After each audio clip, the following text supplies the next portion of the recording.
তো হ্যাঁ guys, good afternoon. আজকে মর্নিং নয়, আজকে গুড আফটারনুন, অর্থাৎ এখান দিয়ে শুরু করছি। দেখে নাও, দাদা সকালবেলা মাছ এনে দিয়ে গেছিলো। একজন তো আসার কথা ছিল না, মানে আমি ভেবেছিলাম যে সেই মানুষটা আসবে। আর আমি আজকে তো আমি বলে দিই কে আসবে। অমিত আসে আমাদের বাড়ি, অমিতের মা। অমিত গেছে দীঘায়, তাই আর কি ওর মা। আর আমি ভেবেছিলাম আমার ঘরে চা ফা খেতে আসে, তাহলে এলে বলবো একার জন্য রান্না করবে, এখানে খেয়ে নিও।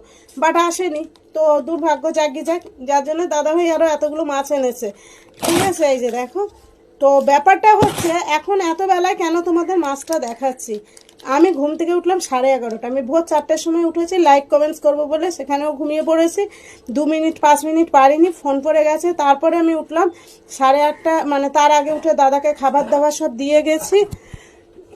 ফোনগুলো আসে এত বিরক্ত লাগে। খাবার দাবার সব দিয়ে চলে গেছি আমি বিছনায়। আমি বলছি ভীষণ ঠান্ডা লাগছে, অন্তত 1 ঘন্টা মোবাইলে কাজ করি। যেহেতু আমার প্রতি সপ্তাহে উইকলি চ্যালেঞ্জগুলো বুধবারের মধ্যে শেষ হয়, একটা কারণে আটকে থাকি স্টোরির জন্যে। সেটা আমি শনিবার রাত্রির 12টা 12:30টার সময় একটা স্টোরি সেন্ড করে কমপ্লিট করে দিই। কিন্তু এই সপ্তাহে আমি মহা বিপদে পড়বো, দেখবে তোমরা। তো রোববারটা আমি ফাঁকি মারি, এটা সত্যি কথা। তোমরা কিন্তু আমার মতো করবে না, তাহলে একেবারে গেছো। তো যাই হোক, তারপরে এই তো এখন আবার ঘুমিয়ে পড়েছিলাম 11:30টায়। ঘুম থেকে উঠলাম, ওই যে শুলাম আর উঠলাম। এবার আমি রান্না করব ভাত।